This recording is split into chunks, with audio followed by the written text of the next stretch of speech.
The surprising revelation that Rolex's junior brand Tudor was to release a new version of the immensely popular Black Bay 58 in silver certainly raised a few eyebrows, this being the first time in living memory that a major watch brand made a watch entirely from the precious metal. But whilst many asked the question why, nobody wondered if Tudor even should, until now. So, what is silver? Why did Tudor use it? And is it a deadly mistake? Looking to buy, sell, or exchange a premium watch? Visit Watchfinder, the pre-owned watch specialist. I know it's annoying me saying, but when you subscribe to the channel, it really makes a difference.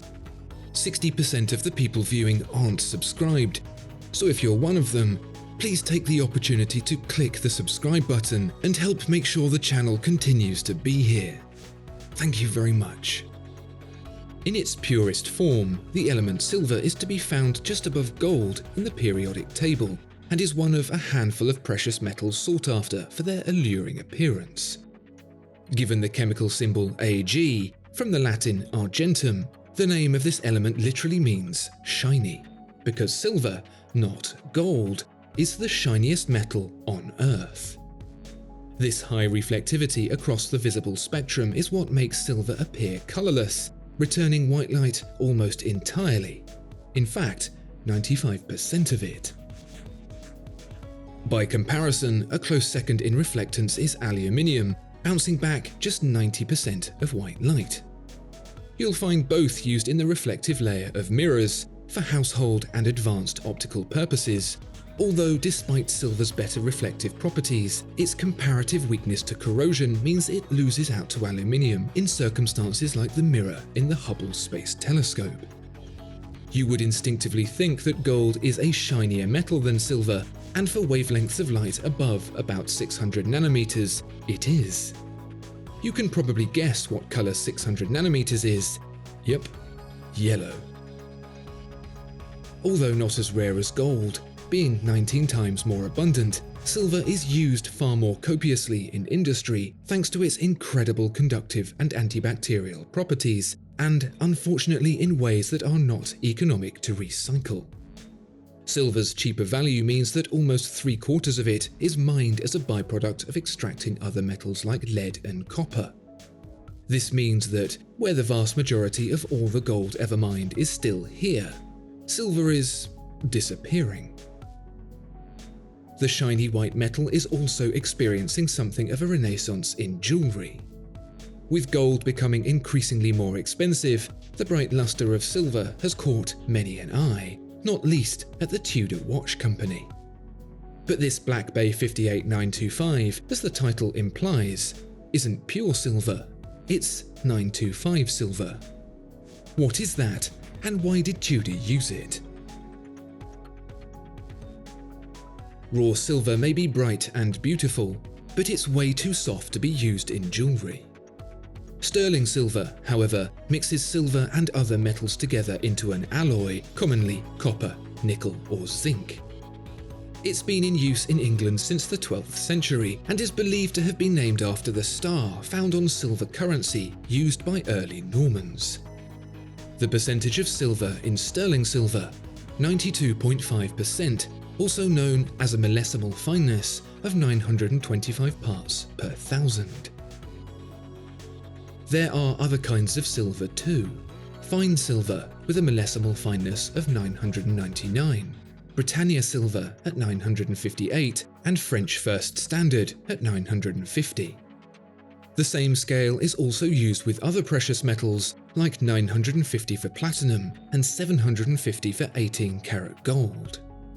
For the Black Bay 58925, Tudor unsurprisingly chose 925 sterling silver, something not seen in a timepiece at this level since the era of the pocket watch.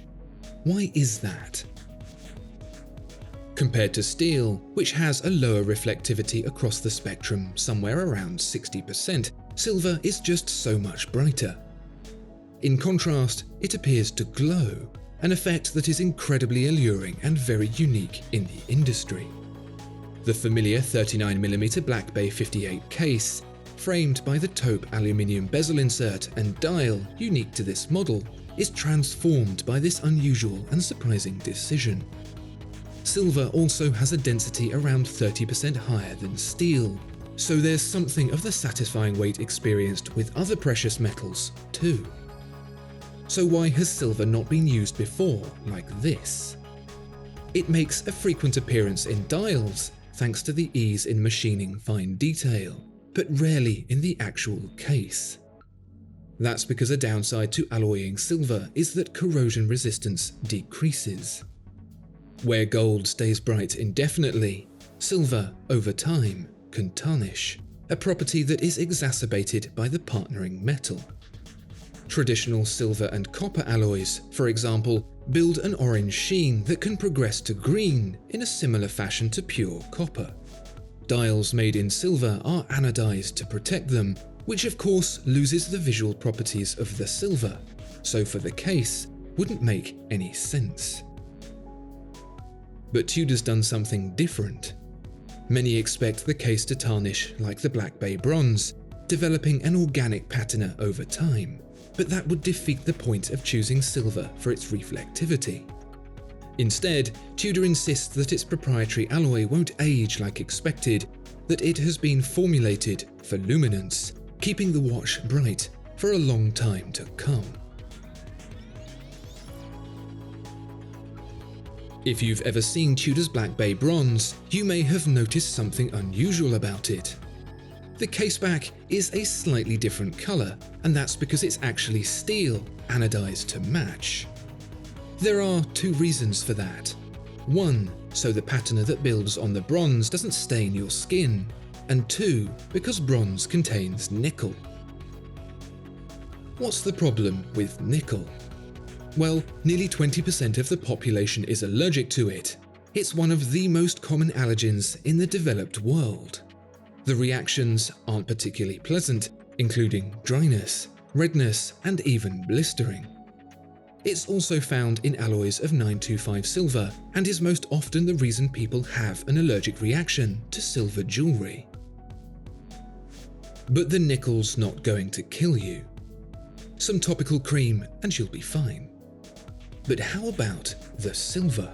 Combined with nitrogen and oxygen, it can form a corrosive substance called silver nitrate, often used in small quantities as an antiseptic cauterizing agent that is fatally toxic when consumed in quantities as low as 10 grams. And pure silver. If just 1 gram enters your bloodstream, you could experience a condition called argyria, where, and this is absolutely true, you turn silver. In the 1950s, Rosemary Jacobs, given nose drops containing silver when she was just 11, spent the rest of her life being silver. Of course, you're unlikely to be eating your Tudor Black Bay 58925, but there's something curious here worth noting.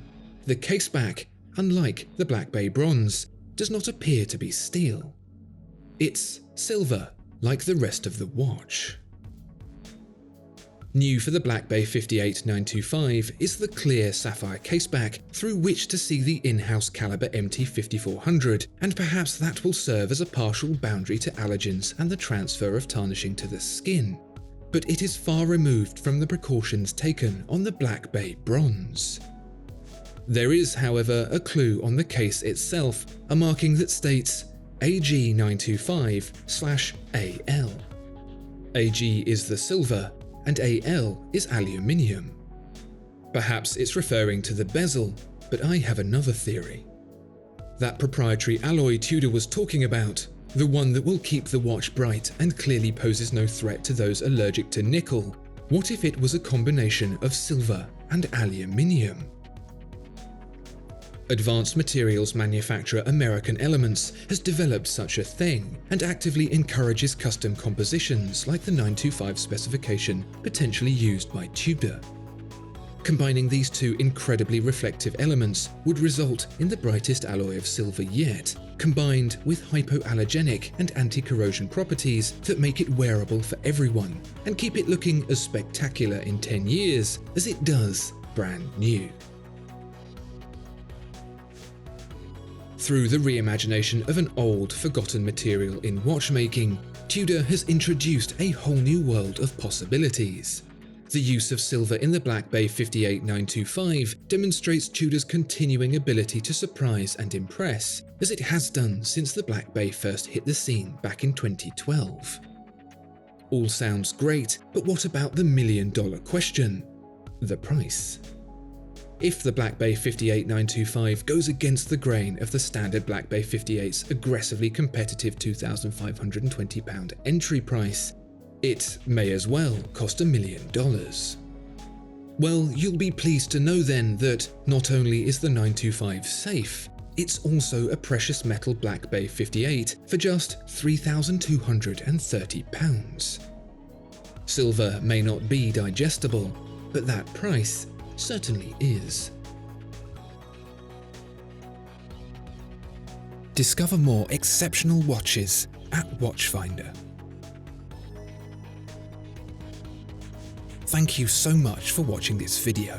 If you enjoyed it, please do consider giving it a like and subscribing to the channel. If there are any watches you'd like to see featured, please let us know in the comments below.